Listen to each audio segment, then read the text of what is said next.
Hello दोस्तों, आपके ही अपने YouTube चैनल पब्लिक क्लासेस में आप सभी का स्वागत है। मैं आशुतोष कुमार और करता हूं फिर आज के क्लास का आगाज। हाँ तो दोस्तों, आज हम पढ़ेंगे विभाज्यता नियम।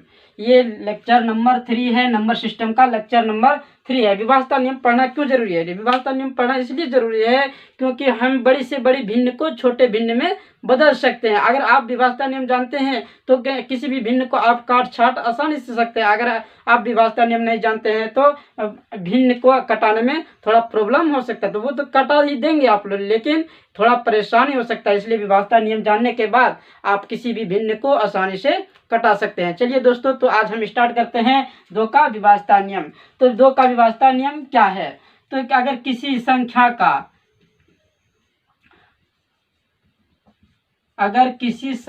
का इकाई अंक 0, 2, 4, 6, 8 रहे तो वह संख्या 2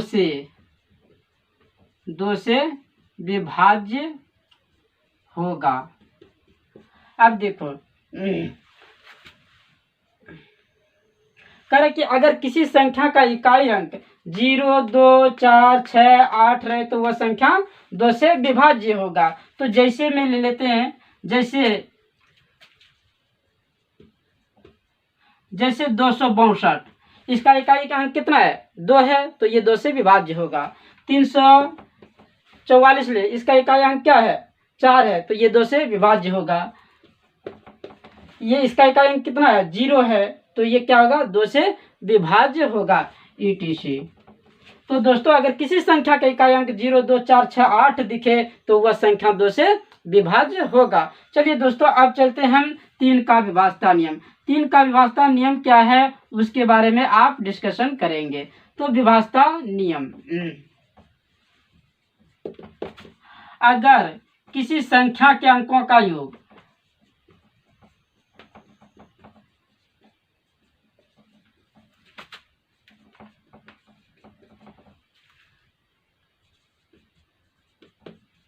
अगर किसी संख्या के अंकों का योग 3 से भाग लगता हो तो वह संख्या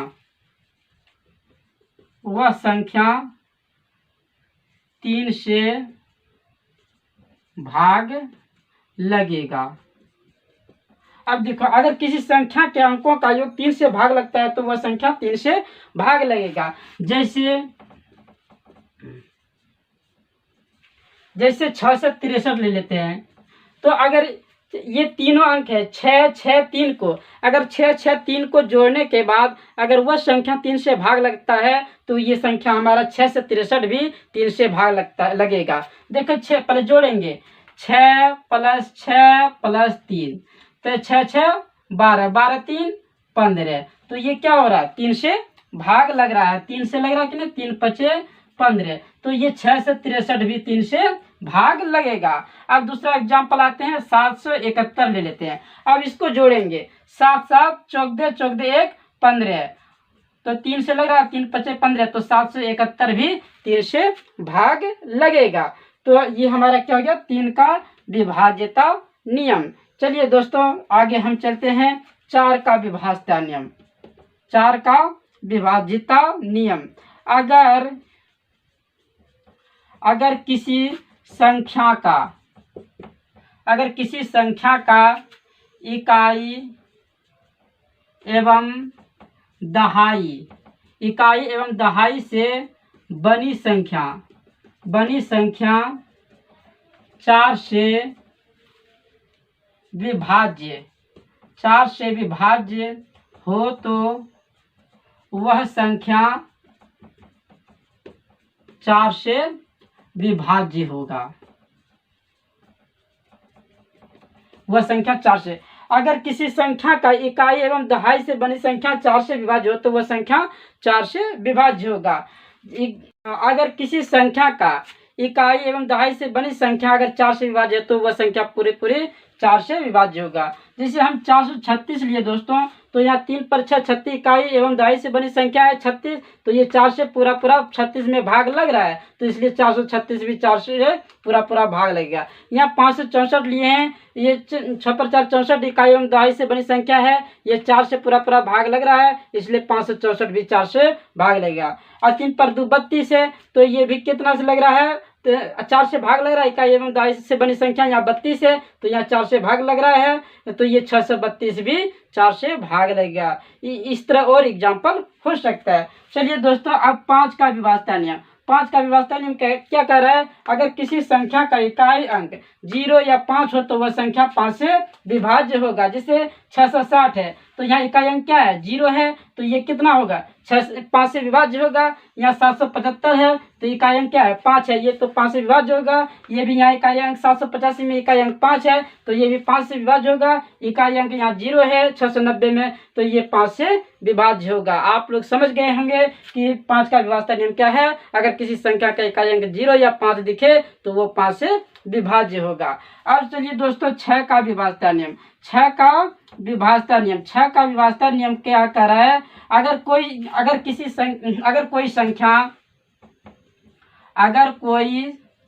संख्या 2 एवं 3 से विभाज्य हो तो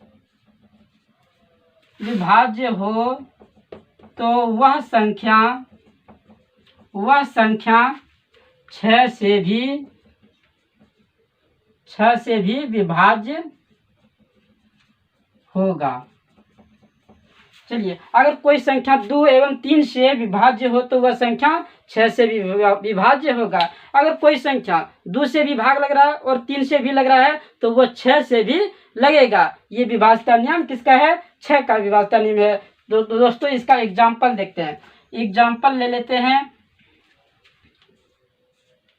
अब जैसे 6 ले लिए, 666 ले लिए, तो अब देखिए इसमें 2 से भी लग रहा है क्योंकि इकाई अंक 6 है। हम पहले 2 का विभाज्यता नियम क्या जानते हैं कि अगर किसी संख्या का इकाई अंक 0 2 4 6 8 रहे तो वह संख्या 2 से विभाज्य होगा। तो इकाई अंक 6 है, तो ये 2 से लग रहा है। और अभी 3 का विभाज्यता नियम क्या पढ़े हम, अगर अंकों का योग 3 से भाग लगता है तो वह संख्या 3 से भी पूरा भाग लगेगा। अब जोड़ते हैं अंकों का योग, 6 6 12 6 18, तो ये 3 में 18 से लग रहा है भाग, तो ये क्या होगा, 6 से 2 3 से लग रहा है, तो 666 भी किससे लगेगा, 6 से भी भाग लगेगा। और एग्जाम्पल देखते हैं, 882 ले लिए। अब देखते हैं ये 3 से लग रहा है। अब देखते हैं 3 से तो लग रहा है, अगर अंकों का योग 3 से भाग लगता है तो वह संख्या भी 3 से भाग लगेगा। तो जोड़ते हैं, 8 8 16 2 18, 3 से भाग लगा, 3 6 18, तो 882 भी 3 से भाग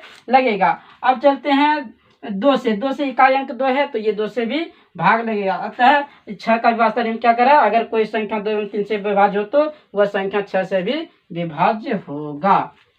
हाँ, चलिए दोस्तों, अब देखते हैं 7 का विभाज्यता नियम। 7 का विभाज्यता नियम क्या कह रहा है, यदि इकाई अंक को छोड़कर शेष बची संख्या में से इकाई अंक का 2 गुना घटा देने के बाद बची संख्या 7 से विभक्त हो तो दी गई संख्या से 7 से विभक्त होगी। चलिए दोस्तों, जैसे एग्जाम्पल में ले लेते हैं 882। अब देखिए एग्जाम्पल इसका क्या है, इकाई अंक को छोड़कर इकाई अंक को इसमें हटा देंगे तो क्या बचेगा, ये 88 बचेगा। और फिर क्या कर रहा, बची संख्या में से इकाई अंक का 2 गुना हटाए तो बचा 88। अब इकाई अंक का हटाए क्या, इकाई अंक 2 है यहाँ, तो 2 हटाए तो देने के बाद बची संख्या 7 से विभक्त हो। तो अब देखो इसका 2 गुना कर देंगे, क्या करेंगे, 2 गुना। अगर इसमें घटा दें, किसमें, 88 में, शेष बची संख्या में, तो क्या हो जाएगा, 2 दूना 4, तो ये क्या हो गया, 84 हो गया। अब देखेंगे 84 जो है 7 से विभक्त हो रहा है, यानी भाग लग रहा है, तो हाँ 7 से लग रहा है। कितना बार में, बरसती 84, यानी 12 बार में। इसलिए 882 भी किससे भाग लगेगा, 7 से पूरा भाग लगेगा 882 में। चलिए दोस्तों, एक और एग्जाम्पल लेते हैं, 777। पहले इसमें क्या करेंगे, हम इकाई अंक को छोड़ देंगे। इकाई अंक को छोड़ देंगे तो बचेगा कितना, 77 बचेगा, ठीक है। और 77 की इकाई अंक यहाँ कितना है, 7 है। अब इसका 2 गुना करेंगे, कितना करेंगे, 2 गुना करके इसमें घटाना है, तो घटाओ, 7 दूना 14। अब घटाओ यहाँ 7 में 4 गया 3 और 7 में 1 गया 6, तो 63। अब देखेंगे 63 में 7 से भाग लग रहा है, 7 63 यानी 9 बार में कट रहा है, इसलिए ये पूरा संख्या भी 777 भी किससे भाग लगेगा, 7 से पूरा पूरा विभाजित होगा। चलिए दोस्तों अब देखते हैं 8 का विभाज्यता नियम। 8 का विभाज्यता नियम क्या करा, अगर कोई संख्या इकाई, दहाई एवं सैकड़ा से बनी संख्या 8 से विभाज्य हो तो वह संख्या 8 से विभाज्य होगा। अगर किसी संख्या का इकाई, दहाई एवं सैकड़ा से बनी संख्या 8 से विभाज्य हो तो वह पूरा पूरा संख्या किससे भाग लगेगा, 8 से विभाज्य लगेगा। जैसे हम ले लेते हैं, अब देखेंगे ये इकाई, दहाई एवं सैकड़ा, इकाई, दहाई एवं सैकड़ा से बनी संख्या कितना है, 880 है। तो 880 में देखेंगे 8 से भाग लग रहा है कि नहीं लग रहा है, तो हम भाग देने के बाद पता चलता है कि ये 880 जो है 800 से पूरा पूरा कट रहा है, इसलिए 6880 भी क्या होगा, 8 से पूरा पूरा विभाजित होगा। अब चलिए दोस्तों देखते हैं 9000 ले लिए, ये 8 से भाग लग रहा है कि नहीं, तो देखेंगे यहाँ इकाई, दहाई एवं सैकड़ा से बनी संख्या क्या है, 000 है, जो कि 8 से पूरे पूरे भाग लग रहा है, इसलिए 9000 भी क्या होगा, ये 8 से विभाज्य होगा। अब जैसे एग्जाम्पल लेते हैं 7000 ले लेते हैं, तो ये 8 से पूरा पूरा विभाजित हो रहा है कि नहीं, तो ये 7000 पूरा पूरा विभाजित हो रहा है, क्योंकि इकाई, दहाई सैकड़ा से बनी संख्या यहाँ क्या है, 0 है, तो 8 0 में 8 से भाग देंगे तो वो 0 होगा, जो कि पूरी पूरी कट रहा है, इसलिए 7000 भी किससे भाग लगेगा, 8 से विभाज्य होगा। और एग्जाम्पल इसका ले सकते हैं आप। चलिए दोस्तों अब 9 का विभाज्यता नियम। 9 का विभाज्यता नियम है कि क्या है, 9 का विभाज्यता नियम। 9 का विभाज्यता नियम, अब 9 का विभाज्यता नियम क्या कर रहा है, अगर किसी संख्या के अंकों का योग अगर 9 से भाग लग रहा है, पूरा पूरा कट रहा है, तो वह संख्या 9 से भी पूरा पूरा भाग लगेगा। चलिए इसका पहले परिभाषा लिख लेते हैं। अगर किसी संख्या के अंकों का योग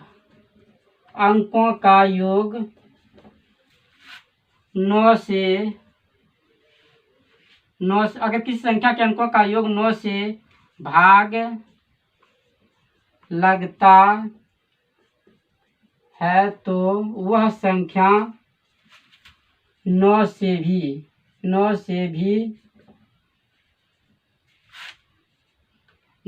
भाग लगेगा। चलिए दोस्तों 9 का विभाज्यता नियम क्या, अगर किसी संख्या के अंकों का योग 9 से भाग लगता है तो वह संख्या भी क्या होगा, वह संख्या भी 9 से भाग लगेगा, वह संख्या 9 से भी भाग लगेगा। चलिए दोस्तों अब इसका एग्जाम्पल लेते हैं 540। अब देखिए 540 को जोड़ेंगे, कितना अंक है, 0 4 5 है, इसको जोड़ेंगे 5 + 4 + 0, तो क्या हो गया, 9 हो गया, जो कि 9 से 9 एक बार में पूरे पूरे कट रहा है, इसलिए 540 भी पूरा पूरा ये 9 से भाग लगेगा। ठीक है, अब ले लेते हैं 990 लेते हैं, ये पूरा पूरा भाग लग रहा है ना, कि तीनों अंक को जोड़ेंगे 9 9 18 और 0, तो कितना हो गया 18 ही होगा, तो जो कि 9 से पूरा पूरा भाग लग रहा है, इसलिए ये क्या हो गया, ये 9 भी पूरा पूरा 990 में लगेगा। तो ये क्या हो गया, 9 का विभाज्यता नियम। इस तरह आप और एग्जाम्पल अपने मन से ले सकते हैं, जो कि 9 से अंकों का योग जोड़ने के बाद 9 से पूरा पूरा भाग लगता है, तो वो संख्या 9 से भी भाग लगेगा।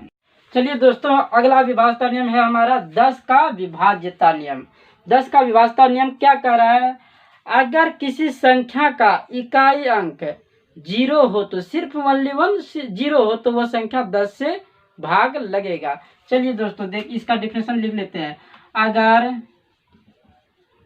अगर किसी संख्या का इकाई अंक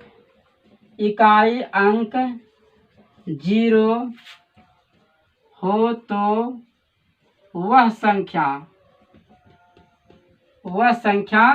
10 से विभाज्य होगा। 10 से विभाज्य होगा। अगर किसी संख्या का इकाई अंक 0 हो तो वह संख्या 10 से विभाज्य होगा। एग्जाम्पल में आप ले लीजिए, जिसका इकाई अंक सिर्फ 0 होना चाहिए वो 10 से भाग लगेगा। 990 ले लीजिए, तो ये इकाई अंक 0 है तो ये 10 से विभाज्य होगा। 870 ले लीजिए, इसका इकाई अंक 0 है तो ये क्या होगा 10 से विभाज्य होगा। आप ले लीजिए 770 ले लीजिए, इसका अंक क्या है, ये 0 है, तो ये किससे भाग लगेगा 10 से। इस तरह आप बहुत सारा एग्जाम्पल है जो कि आप जिसका इकाई अंक 0 होगा वो 10 से विभाज्य होगा। चलिए दोस्तों, अब 11 का विभाज्यता नियम देखते हैं। तो कह रहा कि दी गई संख्या 11 से तभी विभक्त होगी जबकि इकाई से बाईं ओर चलने पर सम स्थानों के अंकों का योग तथा विषम स्थानों के अंकों का योग का अंतर 0 हो अथवा 11 से पूर्णतः विभक्त हो तो वह संख्या क्या होगा 11 से विभाज्य होगा। चलिए दोस्तों, एक अंक छोड़ के एक अंक के बाद क्या आता है, तो ये पहला आता है विषम होता है, तब दूसरा सम होता है, फिर विषम होता है, फिर सम होता है। तो ये हमारा क्या होगा, पहला विषम हो जाएगा, फिर विषम हो गया, और फिर ये क्या हो गया सम हो गया, ये सम और पहला विषम। तो इस तरह जो है फिर सम विषम फिर सम फिर विषम फिर सम विषम फिर सम। तो इस तरह का हम जोड़ेंगे, पहले सम संख्या वाला जोड़ लेंगे। तो सम संख्या क्या होता है 6 + 7 + 6 + 2। अब चलिए जोड़ लेते हैं इसको। ये क्या हो गया सम संख्या हो गया। सम संख्या क्या हो गया 2 + 6 + 7 + 6। ठीक है, अब इसको जोड़ेंगे। अब फिर जोड़ के क्या करेंगे, फिर ये विषम संख्याओं का योग के अंतर में योग को जोड़ के घटा देंगे। चलिए विषम संख्या देखते हैं। 9 लेते हैं, फिर +0, फिर 9, फिर +3। अब देखिए, अब जोड़िए 6 2 8 8 7 15 6 21। अब इधर जोड़िए 9 9 18 3 21। तो 21 घटा के करेंगे 0 हो जाएगा। तो वही करके ये अंतर क्या हो गया 0 हो गया। अगर अंतर 0 आए, सम स्थानों के अंकों का योग और विषम स्थानों के अंकों का योग का अंतर अगर 0 हो तो वह संख्या क्या होगा 11 से विभाज्य होगा। इसलिए ये जो संख्या है हमारा 11 से पूर्णतः विभक्त है। चलिए दोस्तों, अब आते हैं इसका एग्जाम्पल लेते हैं। और फिर ये क्या है, ये विषम है, एक पहला सम होता है, फिर पहला विषम होता है, फिर दूसरा सम होता है, फिर तीसरा क्या हो जाता है हमारा विषम हो जाता है, चौथा क्या हमारा होता है सम, फिर विषम सम विषम। इस प्रक्रिया चलता रहता है। तो बाईं ओर से इधर चलेंगे, पहला हमारा ये सम संख्या कौन हो जाएगा 4 होगा, फिर क्या होगा 8 होगा, फिर 9 होगा। चलिए आप जोड़ते हैं 4 + 8 + 9, ये जोड़ लिए। आप फिर घटाएंगे विषम में, विषम को जोड़ के घटाएंगे। तो 5 2 8 3, ये जोड़ेंगे 5 2 और 3 जोड़ेंगे, 5 और 2 + 3। चलिए अब इसको जोड़ के घटाते हैं, 8 4 12। ये अब जोड़ते हैं दोस्तों, अब जोड़िए इसको, ये 4 4 + 8 + 9 जोड़िए, 8 4 12 9 21। अब इसको जोड़िए 5 2 7 3 10। अब घटाइए तो ये क्या हो रहा है 11 आ रहा है। तो ये क्या है 11। तो 11 क्या है हमारा, तो ये 11 से विभक्त हो रहा है, कट रहा है एक बार में। तो ये पूरा संख्या भी 11 से विभक्त होगा। चलिए दोस्तों, आपसे उम्मीद है कि आप लोग समझ गए होंगे आज का विभाज्यता नियम, जो आज मैंने क्लास लिया विभाज्यता का नियम लिया। अगर आपने अभी तक मेरे YouTube चैनल को सब्सक्राइब नहीं किए हैं तो आप जाके पब्लिक क्लास पे जाके वहाँ पे सब्सक्राइब कर दीजिए, ताकि आने वाले वीडियो का नोटिफिकेशन आपके मोबाइल पर पहले पहुँचे। थैंक्स, धन्यवाद।